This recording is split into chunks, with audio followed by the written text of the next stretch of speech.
I'm Logan Crawford, and right now on Spotlight, we're joined by a wonderful writer. Her name is Dr. Jill Fandrich. She is a pharmacist, she is also an author, and she has put together a wonderful book that's an important tool in this digital age where we are just overwhelmed with information. It is called Who Connects Your Dots? With her extensive background in pharmacy and health, the author embarks on a mission to encourage critical thinking in her readers, challenging them to analyze information from all sides and reach their own informed conclusions in an increasingly media-driven world. We're delighted to have this very talented author join us here today on Spotlight. We thank the team at Atticus Publishing for helping us put her in the spotlight today, and we ask viewers like you to support writers like her by subscribing to our channel and by purchasing her wonderful book. The links are below this interview. Doctor, great to see you here today on Spotlight. Thank you. It's nice to be here. We are just completely bombarded today with information. A lot of it is all about clickbait. A lot of it is getting you to hit the link and share your data, and for them to get fractions of a penny times billions of clicks and so forth. Tell us why you decided to write the book, Who Connects Your Dots? We are in this fast-paced world with information coming at us at all times and in all directions. And it's so important to be able to decipher what's truth behind that information. If you even look at news sources, you can have the same story on two different channels and they're totally different opinions and perspectives. So who's right? And the way to find that out is to ask questions and critically think and try to find as much information as you can, but without a bias. In critical thinking, it's so important not to have that bias and to analyze the information for yourself without the influence, without the persuasion, and to reach your own conclusion. And I say resist conformity and be your own individual and select your own way of thinking. Yeah, we live in an era of partisan news where you've got Fox on the right and MSNBC on the left. And I think they've learned along the way that if they're saying what you want to hear, you're more likely to watch.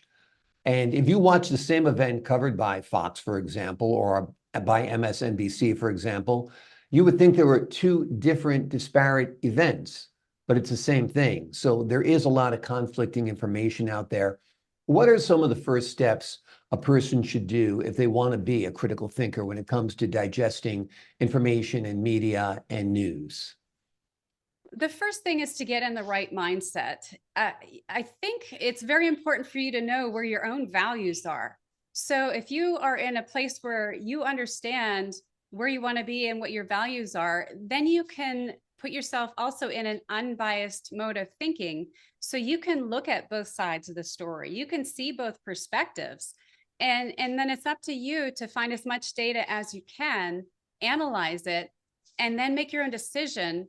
But it's based on your own programming and your own beliefs rather than the beliefs of others, or instead of who's more emotionally charged at the time. Because a lot of the intimidation, I think they use a lot of intimidation and persuasion by their emotion. And that's emotion can be deceiving. It's not necessarily true. So for you to get yourself in the right mindset and know what your values are, and then evaluate both sides unbiased in an unbiased manner, then you're more likely to come with a decision that is right for you, that is based on who you are and what your beliefs are. Do you think maybe moving away from the news a little bit is a good idea at times? They say seniors, for example, have a very negative view of their world. If they watch a lot of TV news, they think it's more violent, they think it's more dangerous. They think this rainstorm that's coming is going to wash away their home when it might not necessarily happen that way. Tell us what your thoughts are as far as divorcing yourself a little bit from a bombardment of media. I agree with that completely. I was so involved with it. And that's how I got into this topic. And I ended up writing 3 books about critical thinking. The one presented here today, Who Connects Your Dots, then a Medically Speaking, Who Connects Your Dots. And I also just finished writing Students, Who Connects Your Dots, because it's so important for our kids today to be able to make logical and reasonable decisions. But one of the things I did in the process was I turned off that media, just like you're saying. I thought, I'm going to try just a few weeks. Oh, I started with 1 week without all this media, and I couldn't believe how much more pleasant my life was. You didn't have that constant interaction coming at you. And so then I tried 2 weeks, and I think now I'm on like a year or something like that. Yeah. But I find it so much more peaceful not to have all that interaction coming at you, not that stimulation. You could still find some news out there, but it doesn't have to be that with all the emotion involved that's meant to persuade and propagate you in a certain direction. And to keep you stay tuned. I mean, basically, that's what it's all about, that one side is telling you Trump is the devil and here's why. The other side is telling you Biden is the devil and here's Right. why. And after a while, it's obviously nauseating to anyone, whoever you support, because it's over the top. So Who Connects the Dots now has become a series of books for you, huh? Yes, it has. And it's also in what I call a three-step process to personal and professional growth, where I do start with a book called Elevate Your Mind to Success. And this is getting your mind, you reprogram your pre-program so your mind is in the right frame. And then success is elemental when you fill it with all the good stuff. And then we get into the who connects your dots with the critical thinking. So you embed and really learn how to critically think on what you want to maintain in your thoughts, because these are your automatic reactions. What you have programmed in your mind will be your automatic reaction to things. And we're in many situations where we have to make quick decisions, and we don't always have time to fully critically think. So the more we have our mind programmed to think the way we want to think based on our values and beliefs, the better decisions we're going to make. So the more we practice critical thinking, it's not always an easy thing to do, and not everyone knows how to do it. So in my book, I do take the time to explain exactly what it is and all the steps that it takes to become a really good critical thinker. And I question you throughout the whole book. There are practical applications within each chapter and at the end of each chapter. So by the end of the book, you are going to be a pro at critical thinking at that time. Well, that's wonderful, because that's the goal of education, is for people to look at all the sources of information and decipher what's good, what's real, what's true, what's worthwhile. So that is great. I love success books, and I read a lot of them because basically it's like a pep talk. It reminds you of things you might already know. It reminds you of things you suspected, but now you hear another voice saying them. Tell us about some of the tips you'll find in your book. Elevate for Success, is that the title? Elevate your mind to success. Okay. Yes, thank you. And I agree completely. The concepts are simple, and they should be. There's nothing new under the sun out there that could really be presented. It's just how you present it, and a good reminder of what is really important and what are good steps to success. And reprogram, I call it reprogram your pre-program and elevate your mind to success, because when you figure when we're born, who was programming your mind? It wasn't you. You had parents and teachers and books and different things programming your mind, and who you are now is pretty much based on where all that programming came from. So it's up to you to decide, are you as successful as you want to be? Are you where you want to be? Do you think like you want to think?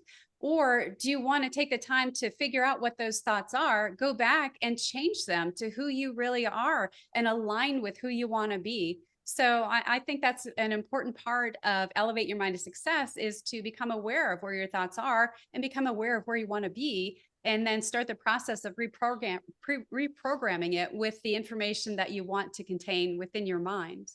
Absolutely. You got to rewrite that script that's in your head that tells you either you're going to be a failure or a success. You have to decide what you want yourself. It can't be the voices of your parents necessarily, or maybe it can be if they were great cheerleaders, for Right. example.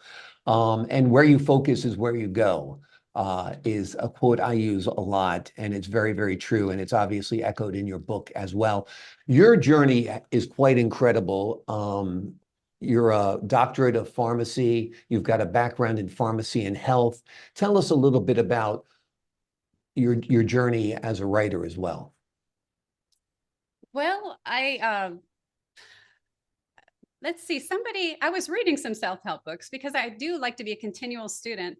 And it just struck me about the mind. And I thought, wow, I can't have this. Somebody else programmed my mind and I want to be in charge of my own mind. And that's what started the journey. I mean, I was well on my pharmacy career, which I love, and I love helping people that way. But it just struck me, well, maybe other people want to reprogram their minds too, and to reach that level of success that they wanted. So I thought, I need to share this. So I started writing, and I thought, wow, I already filled up a whole book, so I need to write another one. And so that's where Success is Elemental came from. And then I really got into this critical thinking, and so I ended up writing books 3, 4, and 5 after that. And it just was a sequence. It all made sense after I really thought about it, and I just wanted to share it. I wanted to get it out there. And I once I started writing, I just couldn't stop writing. So I never thought when I was growing up, I really did not like writing. So I never saw myself as a writer. But once I had all these ideas and I had to get them on paper, I love writing now. Yeah. I'm just never going to stop at this point. Yeah, well, you've been very prolific already. We can tell by all the covers behind you. Quick count, it looks like you have at least 8 books there. Yeah, and I just discovered yesterday I'm going to do a 9th one. And this When is Leaders called Don't Lead. When Leaders Don't Lead. Okay, tell us a little bit about that one, Well, I was or in your vision discussion for it anyway. thank you. Yeah. I Sure. was in discussion with this wonderful group of people, and I do believe in actively listening. And what I heard coming from them was all these stories about feeling unappreciated. And it just really struck me that this is a true category that maybe isn't being touched as much. And so I thought, I've just got to write something about this because I have a lot of things to say about this. And I can see from my own experiences, there are so many times when I was an employee that the leaders just didn't know how to lead. And it was so frustrating because all a person wants is to be valued. Of course, we all want an income, but more important, people like praises more than raises. We understand that they can't always offer a raise, but if they Right. can give a praise, that goes a long way.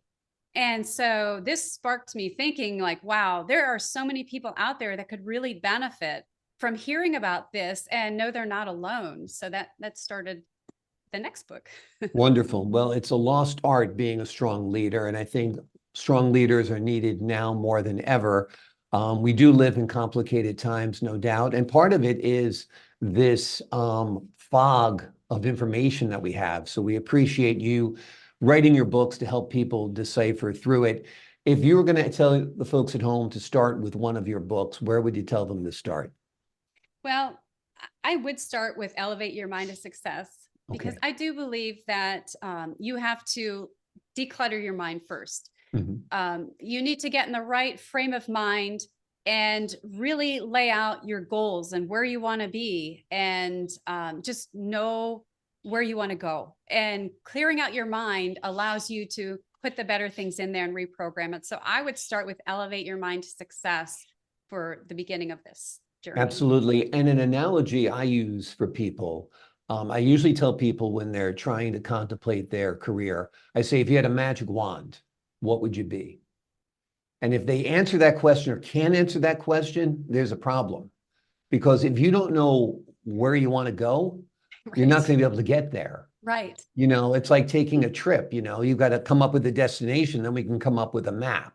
So Exactly. knowing where you want to go is important, and connecting those dots along the way, obviously, are important as well. Do you have a website or something where folks can learn more about you and your work?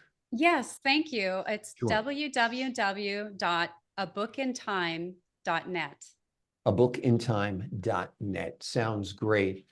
Doctor, thank you so much for joining us here today on Spotlight. Thank you for having me. It's been wonderful being here today. Wonderful having you. Great information. Dr. Jill Fandrich has written a number of books, all of them amazing, as you can see from her descriptions as well. The one we focused on today is called Who Connects Your Dots? With her extensive background in pharmacy and health, the author embarked on a mission to encourage critical thinking in readers, challenging them to analyze the information that is bombarding them today from all sides and how to reach their own conclusions. It's a great book. All of the books, highly recommended. The link is below this interview. Doctor, thanks again. And to the folks at home, I'm Logan Crawford, thanking you for your time. This time until next time on Spotlight.